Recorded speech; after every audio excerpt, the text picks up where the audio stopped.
Assalamualaikum warahmatullahi wabarakatuh. Perkenalkan, nama saya Ari Ardila. Saya adalah mahasiswa Universitas Terbuka jurusan PGSD Pokjar Indralaya. Kali ini saya akan menjelaskan tentang landasan pendidikan sekolah dasar pada mata kuliah Perspektif Pendidikan Sekolah Dasar.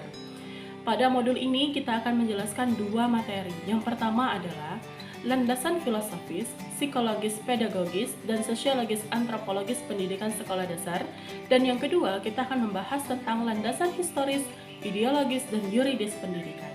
Baiklah, saya akan menjelaskan tentang kegiatan belajar yang pertama, yaitu landasan filosofis, psikologis, pedagogis, dan sosiologis antropologis pendidikan sekolah dasar. Oke, untuk yang pertama, saya akan menjelaskan tentang landasan filosofis, psikologis, pedagogis. Pandangan filosofis adalah cara melihat pendidikan dasar dari hakikat pendidikan dalam kehidupan manusia. Sebagaimana yang kita ketahui bahwa hakikat pendidikan itu adalah humanisasi. Maksudnya adalah pendidikan bertujuan untuk membentuk manusia yang ideal, yang melakukan segala sesuatunya berdasarkan norma-norma atau nilai-nilai yang telah berlaku. Yang kedua itu adalah pandangan psikologis pedagogis. Pandangan ini adalah cara melihat pendidikan dari fungsi proses pendidikan dasar dalam pengembangan potensi individu sesuai dengan karakteristik psikologis peserta didik.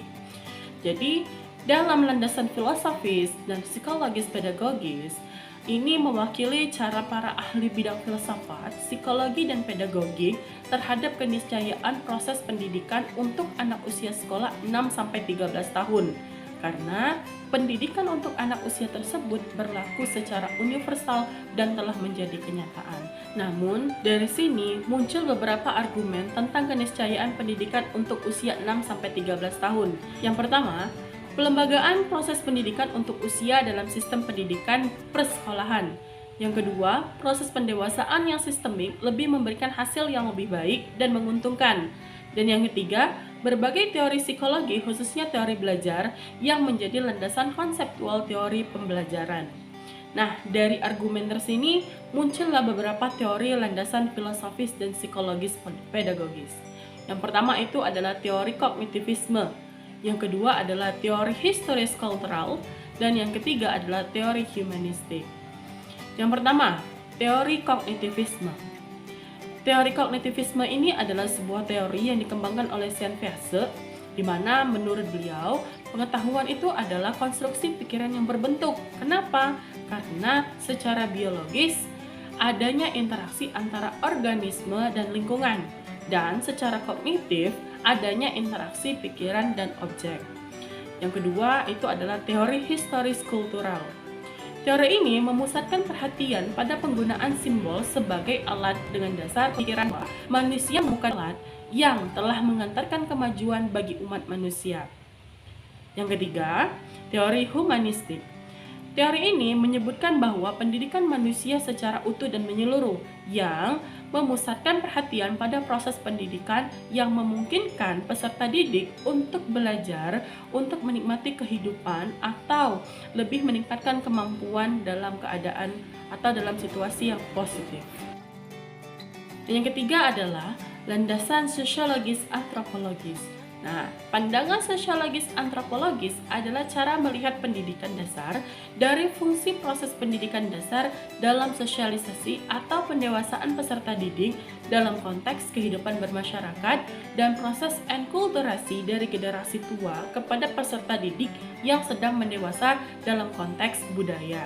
Nah, dalam landasan ini, ya, masyarakat dan bangsa Indonesia ini sangatlah heterogen dalam segala aspeknya.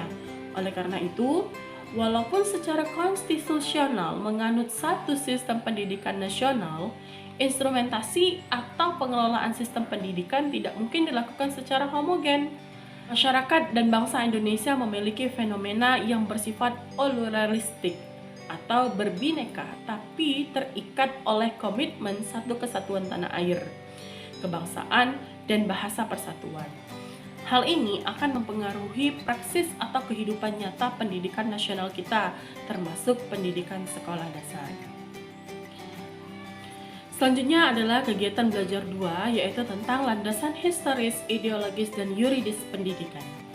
Landasan historis dan ideologis adalah dasar pemikiran yang diangkat dari fakta sejarah yang relevan tentang pertumbuhan dan perkembangan pendidikan sekolah dasar beserta ide-ide atau pertimbangan yang melatar belakanginya. Nah, berikut ini adalah perkembangan pendidikan sekolah dasar. Yang pertama itu pada tahun 1617, sekolah dasar pertama kali didirikan oleh VOC yang pada akhirnya menjadi Sekolah Batavia untuk tujuan pendidikan budi pekerti. Yang kedua itu pada akhir abad ke-18 dan awal abad ke-19.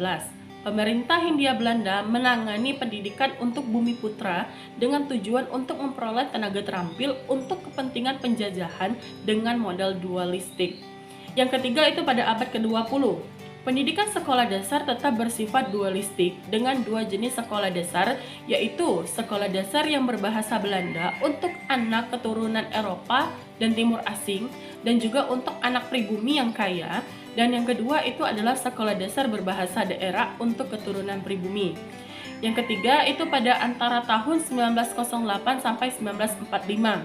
Di sana terjadi berbagai pergerakan pendidikan yang dilakukan oleh berbagai elemen masyarakat yang sudah tercerahkan sebagai komponen bangsa yang sadar akan pentingnya pembangunan bangsa.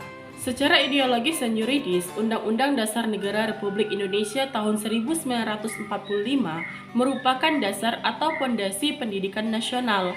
Hal ini bermakna bahwa pendidikan nasional harus sepenuhnya didasarkan pada cita-cita, nilai, konsep, dan moral yang terkandung dalam bagian dari alinea keempat pembukaan Undang-Undang Dasar 1945 yang berbunyi, mencerdaskan kehidupan bangsa yang didasarkan kepada ketuhanan yang Maha Esa, kemanusiaan yang adil dan beradab, kepersatuan Indonesia, dan kerakyatan yang dipimpin oleh hikmat kebijaksanaan dalam permusyawaratan perwakilan, serta dengan mewujudkan suatu keadilan sosial bagi seluruh rakyat Indonesia.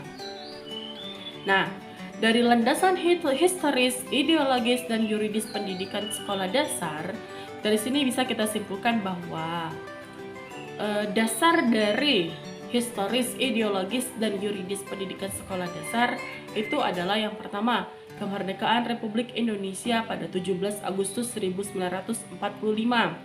Yang kedua itu Pancasila dan Undang-Undang 1945.